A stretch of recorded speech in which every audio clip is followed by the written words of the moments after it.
And why must we have a country that when the president speaks, we are clarifying every time? That's just it. So as regards that video, you're factually incorrect. It was a clarification that you were bringing forward. I'm not factually incorrect. You factually did not hear me correctly. I stated properly. No, let me speak. No, we can't argue. I stated properly. If you can calm down and listen to me. Yes. We played a video here. Yeah. And the video said corruption is gone. The next day, I came on this set to present the clarification from the federal government. And I stated to you, what is wrong with making a statement and going back to correct it? And you said that we cannot keep making statements and correct. Let's begin what's trending. Social media is awash with reactions over a tweet made by the Department of State Services requesting X Corporation to deactivate the account of activist and politician Omoyele Sowore over a post the agency claims is a threat to national security. The DSS made the demand in a letter posted on X, accusing Sowore of posting a tweet on August 25th, which contains misleading information that disparages and ridicules President Bola Ahmed Tinubu. In the post, Sowore called the president a criminal and accused him of lying shamelessly about the lack of corruption.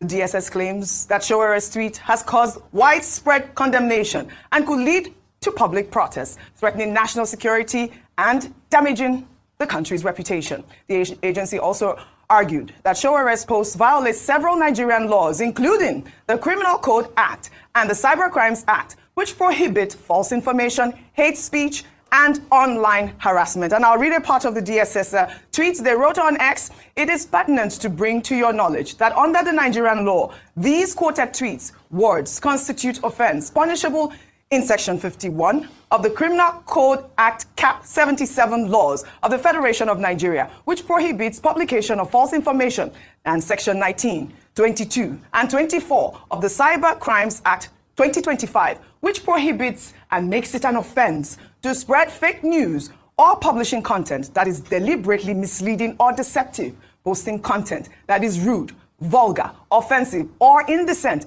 especially with the intent to embarrass or humiliate others, provoke ethnic, religious, or tribal hatred through online or offline statements amounting to domestic terrorism. Very detailed tweet there by the DSS. However, in a show of defiance, activist Omoyele Sowore vowed not to delete his controversial tweet. He described the letter from the DSS as an act of national disgrace, an assault on institutions, and on common sense. Sowore claimed he anticipated the letter pointing to a protest last Tuesday by a group of, he says, hired DSS protesters who had chanted for his arrest and urged him to leave Tinubu alone. Expressing outrage over what he called an unconstitutional act by the State Security Service, Sowore went on to post the very tweet he was asked to delete with the caption. Where is that caption? Where is that tweet? Can I have Sowore's tweet? He wrote on X, "This is the tweet. This morning, X, formerly Twitter, officially contacted me about the despicable threat letter they received from the lawless official DSS over my tweet below on Tinubu. One option I will not be taking is deleting that tweet. Thank you at X." Dr. Bati, I'll come to you, but let me just quickly take one reaction to Sowore's tweet. And this is a concerned X user who wrote, in all sincerity, calling the president a criminal is not right in any way. No court of any jurisdiction has pronounced him as one by labeling him one. I mean, why labeling him one? Go ahead, Dr. Bati. Okay, two ways to look at this. From the perspective of government, the concern of the Department of State Security is that we have a law in place, the Criminal Code, the very controversial Cyber Security Act, Sections 18, 22, and 24. Section 24 being the most controversial, particularly as it has been applied by the police. And the DSS is saying, under the laws of our country, you know, we do not allow hate speech or cyberbullying, which will amount to domestic terrorism. And that they, in their own consideration, think that Sowore calling the president of Nigeria a criminal when he has not been so declared by a court of law is beyond the pale. And that was why they wrote to X, managers of X, to say, delete that particular tweet and, in fact, suspend his account. Now, the ex-managers, following due process, contacted him and gave him the information. But how was this resolved at the end of the day? The tweet was on August 27, and Sowore says he's not going to delete any tweet. And I think that X has also not suspended his account. X probably saying, look, he has the right to free speech and all of that. However, he went a step further to say he's defiant, that he's being persecuted by the Nigerian government. And his supporters will say that, in fact, there's probably a case of persecution here from the protest at the toll gate, NSAS, from NSAS protest to arraignment in court to, invitations by the police. And now he says the DSS has also now joined. But that the struggle for him continues. Whether they imprison him or they take him to court or they delete his Facebook account or they delete his X account, that he is committed to the struggle. So, people like Sowore, they are of a different type.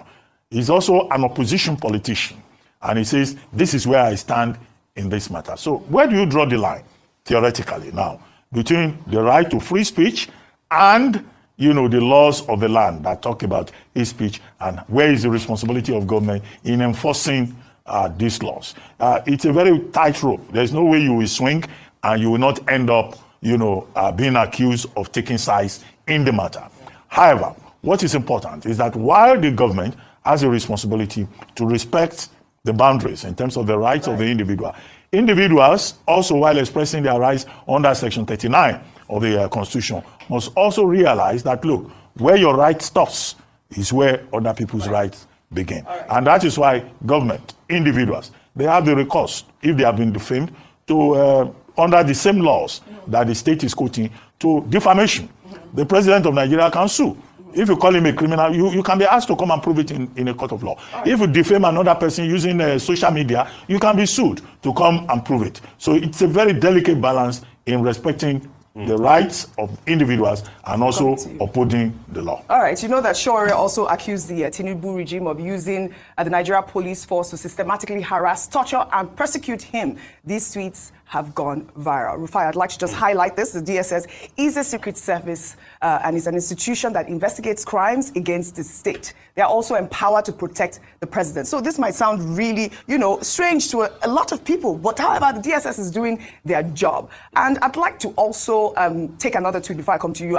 Just also to note that the DSS has said that, they are going to go after X as well as, Sowore, if they don't comply. You know that, we had that issue the last time with Muhammadu Buhari, the Twitter ban. I don't know if that's what's going to happen, but let me take this tweet from Chinedu, who wrote to the DSS. Are you guys not aware of the mayhem that happened in Edo State? They killed officers like you, and you are here lamenting about a tweet from Sowore, and that's the sort of rhetoric that we are seeing online at this point. I have been a very big advocate of the DSS and what they've been doing in 70 times of insecurity. But if I'm going to give honest counsel, this was not the right way to go about it. And this is sad. You see, what they have now done is, a lot of people might not even have seen Sowore's tweets. He said he tweeted it on the 27th. Yes. 26th of August. I think it was 25th, I saw. What are we today? What are we today? 8th. I only knew about the tweets because they started talking about it and the letter they wrote over the weekend. That's when you saw Sowore's tweet. I didn't even know that he tweeted anything of that nature. This is not the way to go about it. Because, you see, we live in a country where, when we want to look at things on the pedestal of fairness, yes, what I would just say is, it wasn't right to call the president a criminal. You don't have any court judgment to be able to back that up. But secondly, the other part of the tweets, what the president also went to see in Brazil, that corruption is gone. Corruption is not gone from Nigeria. We also know that corruption is not gone. Rufai, I would like to restate that point again, because I did make it when you mentioned it, that the president was not saying corruption is gone in Nigeria. He was talking about the fact that corruption is gone from the subsidy regime. Let us just, be sure that that's what he said. No, I think you should play the full statement. No, not the half video. Oji, play the full statement. We've gone to and he did say that corruption is gone in Nigeria. It was the clarification afterwards. It was the clarification afterwards. Yes, what's wrong if you have made a statement? No, I'm not. Don't argue. I'm not arguing with you. I just want to make a statement. I'm making a point. But you haven't let me land. You haven't let me land. I'm making a point. Let me finish, please. Would you let me land? Okay, go ahead. Fantastic. There's nothing wrong with making a statement, and you go back and clarify it. So on this position is what I'm saying, that the president was talking about corruption gone during the subsidy regime. That's all I'm saying. Oji, you are factually incorrect. Okay, go ahead. I put it to you, are factually very incorrect. Go ahead. Because the point is, in the video, he stated it clearly that corruption was gone. What I just said. Wait, whatever that they sent to be the clarification. Yes. Was not what the president said initially in the video. But he clarified. So in the clarifying is an afterthought. The What's question wrong with is that? I'm asking. Wait a minute, let me finish. The question is, did the president say corruption is gone or not in the video? He said it. He did. We played Clarify is an attempt to spin afterwards to be able to mitigate the impact of what the president said. And why must we have a country that when the president speaks, we are clarifying every time? That's just it. So as regards that video, you are factually incorrect. It was a clarification that you were bringing forward. I'm not factually incorrect. You factually did not hear me correctly. I stated properly. No, let me speak. No, we can't argue. I stated properly. If you can calm down and listen to me. Yes. We played a video here. Yeah. And the video said corruption is gone. The next day, I came on this set to present the clarification from the federal government. And I stated to you, what is wrong with making a statement and going back to correct it? And you said that we cannot keep making statements and correcting it. I deal with facts. So what do you mean? The factual disposition of the video shows that the president said corruption is gone. That's just it. Okay, so let me proceed. I think what would matter to me. There are many points. No, I'm not finished speaking. You cut me in half the way because you're trying to prove your point, Oji. You cut me in half the way. What I'm trying to say is, Ayo, please let me make my point and let me make it to the end. The president said corruption is gone. That's what he said. You're repeating in the video, what Sowore is replying to was the fact that the president said corruption is gone. Factually, that was not correct. He might put a clarification as an addendum afterwards. Secondly, on my point on the DSS, what is happening is the fact that when you start to say, okay, let's cherry pick, people will now ask you, what about what is happening in Edo where NSCDC officials were killed? Why do we talk about? What about the people inciting violence online? Because the DSS statement talked about inciting violence. And the next thing, you are not doing anything. We are in this country when Bayo Ononuga came out openly to say that this should be the last time the Igbo should put mouth in Lagos politics. Right. And he also doubled down on the statement. Why didn't we have a level of control and contrition? So that's why I said going through this route is a route that will not benefit anybody. All right. That's just my point. That's your point. Can I just make a point? And highlighting what Rufai has said, which is quite highlight. The fact that there are so many other ex-users that have made these sort of derogatory remarks or even statements is quite apt because the DSS should go after everybody and not cherry